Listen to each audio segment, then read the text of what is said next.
Hey, everybody. I know some of you have already done the reading. If you haven't, I recommend that you give it a shot. But if you're having a hard time adjusting and not able to keep up with stuff, or you've read it once through and you don't feel like trying again, then this is a great place to come. So I'm going to just do a quick share out about the reading. I'll do this for each of the readings that I assign. So my hope would be that this would be used in concert with the reading, not just totally in place of the reading. Um, but yeah, do what you got to do. Those of you who I've seen some people have already responded to the message board, the discussion board. I appreciate that. Really good thoughts. You clearly got something out of it. The introductions, remember, at the very least, I think you should be reading the introductions. The introductions do a good job of summarizing the readings. Okay, so today we're talking about a dialogue between Socrates and Crito that is known as Crito, and the topic is our obligation to respect the laws of the state. And this was written by Plato. Some context. So a little bit, just remember about Socrates. So remember, Socrates is kind of the central figure of most of Plato's writing. Socrates is kind of the mythical founding father of Western philosophy. He's the one who tells the allegory of the cave. He's the central figure again of most of Plato's storytelling. So context for this particular writing. So, what you need to remember, we talked about this at the beginning of the school year when we were talking about the origins of Western philosophy, is that Socrates is charged with some crimes in Athens. And in Plato's text called the Apology, he's giving his defense. And that's what the word apology means. It's not like apologizing for doing anything wrong. What he's doing is saying that he didn't do anything wrong. So, the charges against him are impiety or challenging the or not believing in the gods of Athens, and corruption, corrupting the minds of the youth. And here, Athens is claiming that he's using sophistry to make people look foolish, and that's really kind of at the core of these charges. Is people are embarrassed by Socrates, they're frustrated by Socrates and his method.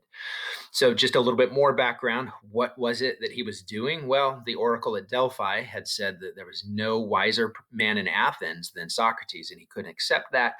So he went around town trying to find the person who was wiser than he, and he realized that it was his recognition that he knew nothing that did actually qualify him as the wisest man in all of Athens. So you may remember that story. Anyways, he's found guilty of these charges, and he is sentenced to die. That's where we find ourselves in Crito. So here we have a painting of this famous scene. Socrates is well connected. His friends want him to live. They're begging with him. They're pleading with him to not drink the hemlock, as you see he's about to do here in this painting, and they are all grief stricken at his decision. But his friends come to him, helping, pledging they can get him out of jail and get him out of Athens so that he can survive outside of Athens and he doesn't have to die. But as you will learn if you've read this, or you did learn as you read it, or you will learn right now, Socrates refuses and ultimately will drink the hemlock and die in prison, guilty as charged. Okay, so the question that we're asking with this reading in Crito is, why does Socrates refuse to escape his sentence? So he's been sentenced to death, yes, but it seems like it was pretty unjust. It seems like it was unfair. As he went throughout Athens trying to find somebody wiser than he made fools of a lot of people. And he believed, and probably rightly so, that's why he was actually convicted of these crimes, and maybe even why he was charged with these crimes, is because people were embarrassed. People had been made fools of. So why does he refuse? This is an unjust sentence.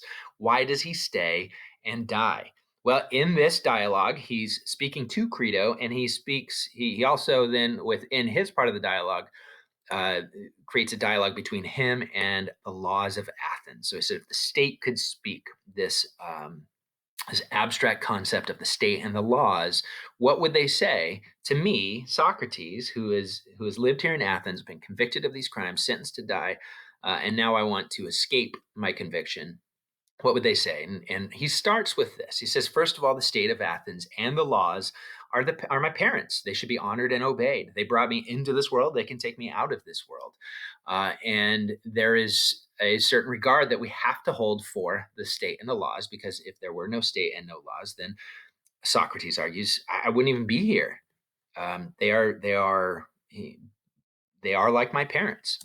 and they deserve my respect. Number two, he starts to get a little bit more specific, and he says that not just that they are my parents, but they've actually provided me tangible benefits, right? That there are certain benefits that I have taken advantage of in the state, and the laws have benefited me. I've gotten an education, I get protection.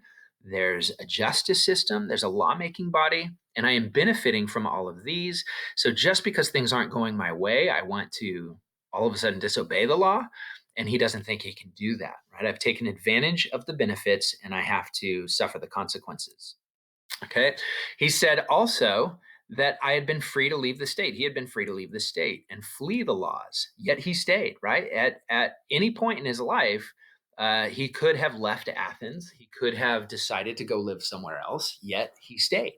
And to leave now would be unjustifiable. It would just be selfish and emotional and not rational, not justified by any real good reason. So if he was going to leave, he should have left before now.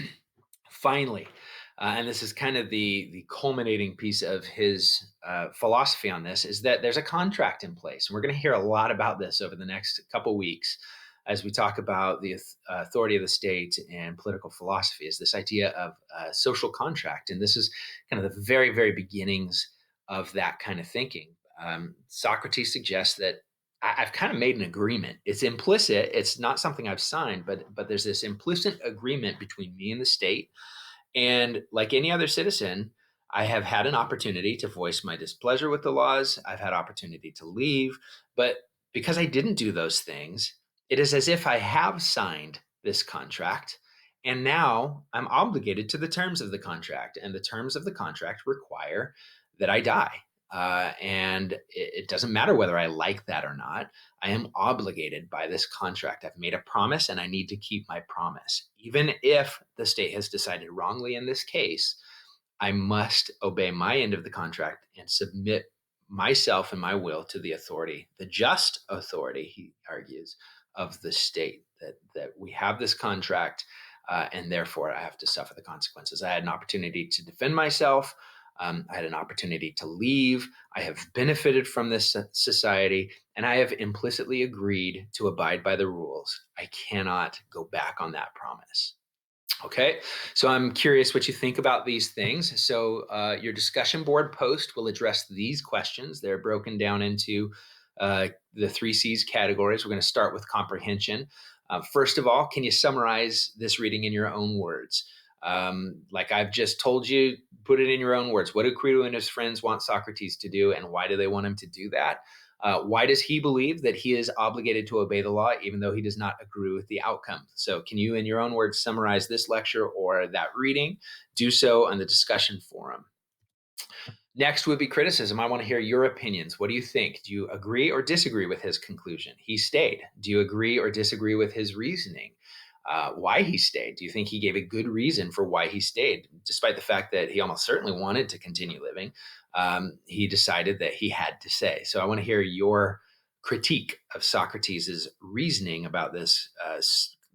Again, this notion of a social contract and obligation to obey the rules and the laws of the state. And then finally, contemplation.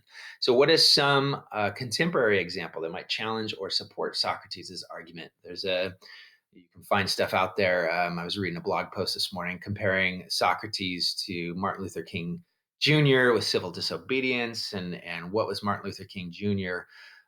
Advocating? Was it to disobey the laws? If you go to prison as a result, then you're still kind of obeying the laws. So it's interesting thoughts out there.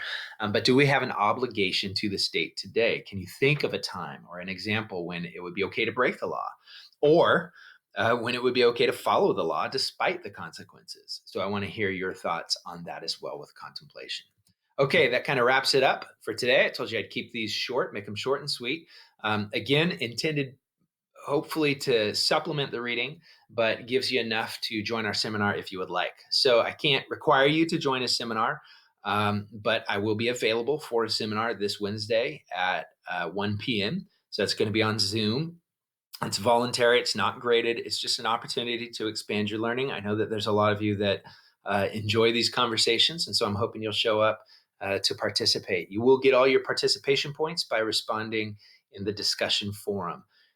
Those discussion forums are due throughout the week. So I would like this one to be completed by Tuesday night. That is tonight, as I'm recording this on Tuesday morning. And then you will be reading Aquinas next. So I'll post another short little lecture on Thomas Aquinas' thoughts about authority in the state on Wednesday morning. And you can watch that and read that selection. We'll discuss both of those selections in our seminar Wednesday, April 1st at 1 p.m. Here's your Zoom ID code, and I hope to see you there. All right, take care, guys.